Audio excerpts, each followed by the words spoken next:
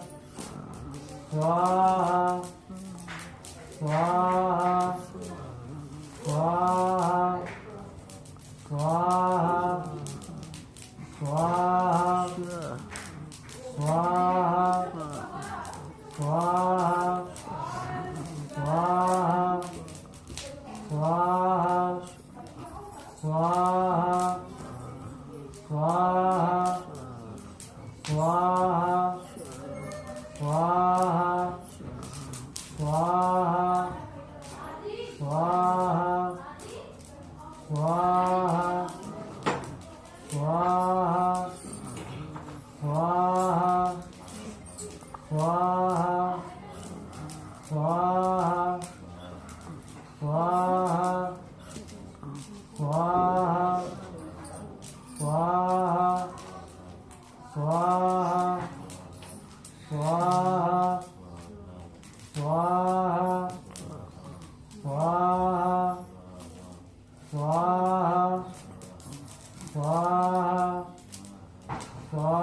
स्वाहा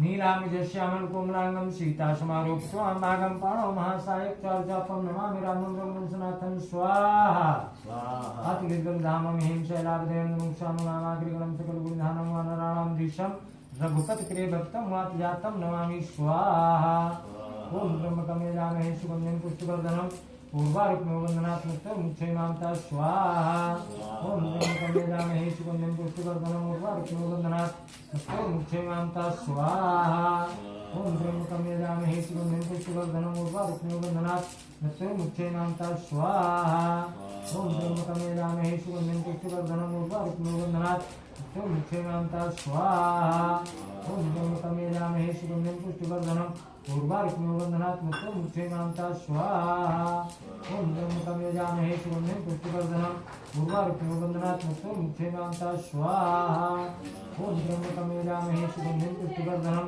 पूर्वारुक्मो वंदनात्मक मुक्षयमांता स्वाहा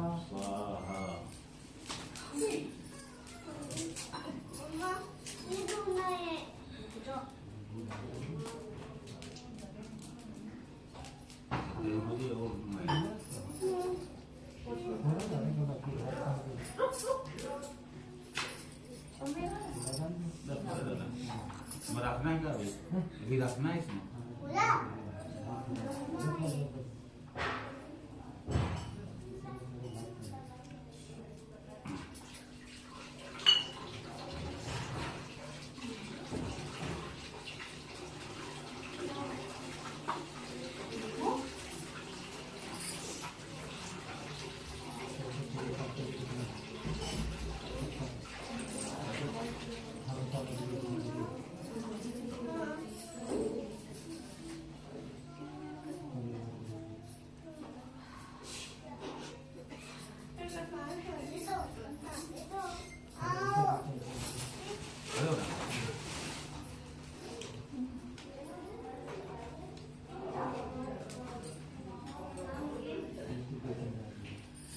ओम पूर्णादर्भिप्रापः पूर्णाप्रापः व्यक्तिनिष्ठो पूर्णं पूर्णाहुतिं स्वाहा दातु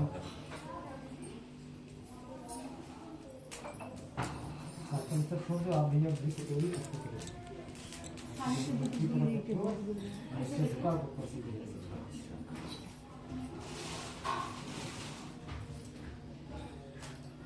ओम पूर्णादर्भिप्रापः पूर्णाप्रापः पूर्णं पूर्णाहुतिं स्वाहा शोधनं समर्पयामि नित्यते धिका को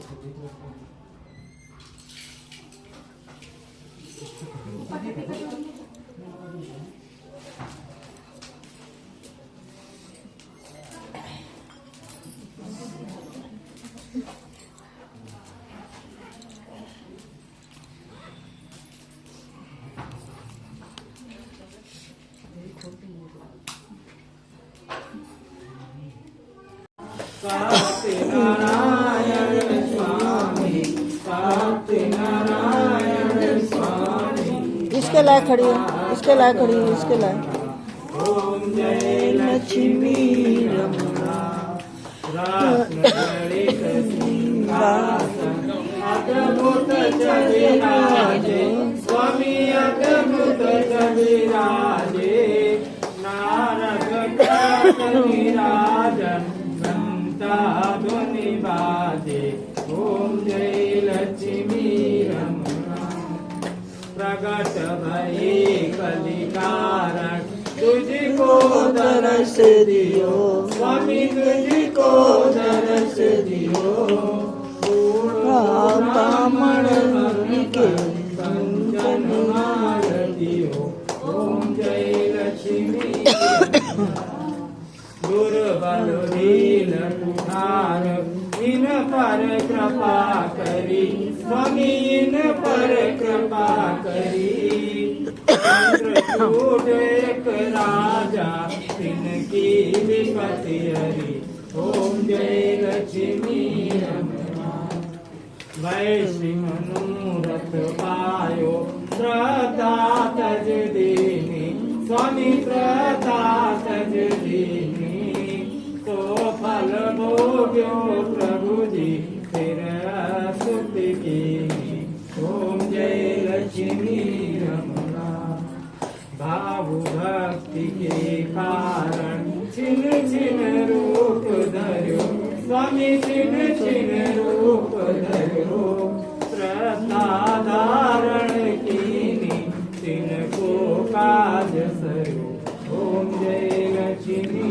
रमणा ग्वाल बाल संग राजा मन में भक्ति करी स्वामी मन में भक्ति करी मन वांछित फल दीना दीन दयाल हरि ओम जय लक्ष्मी रमणा चढ़त प्रसाद सवायो कदली फल मेवा स्वामी कदली फल मेवा दो दीप तुलसी से राजी सती देवा ओम जय लक्ष्मी रमणा श्री सत्यनारायण जी की आरती जो कोई नर गावे स्वामी प्रेम सहित गावे कहत शिवानंद स्वामी बल भजत हरि पति पावे। ओम जय लक्ष्मी रमणा। कर्पूर्वोरं संसार सारं भुजगेन्द्रारं सदा भुजगेन्द्रमर्यादिं सहितं नमामि। तुमेव माता पिता तुमेव तुमेव बन्धु सखा तुमेव तुमेव विद्या द्रोणं तुमेव सर्वं देव देवा तुमेव सर्वं मम देव देवा। यार कालचा पापा निवासच्या तानि तानि सर्वाणि प्रकृतियात्मते मंत्रीनं भक्तिनं नित्यं जनार्दनाय यत्पूतमया देवी परिपूर्णस्मे यदक्षरपदमात्रा हिनं ते सर्वक्षमितां देवश्री परमेश्वर परमेश्वरी। बोले सत्यनारायण भगवान की जय। वृंदावन बिहारी लाल की जय। गौ माता की जय। शीतले तुम जगत माता शीतले तुम जगत पिता शीतले तुम जगत धात्री शीतलाय नमो नमः।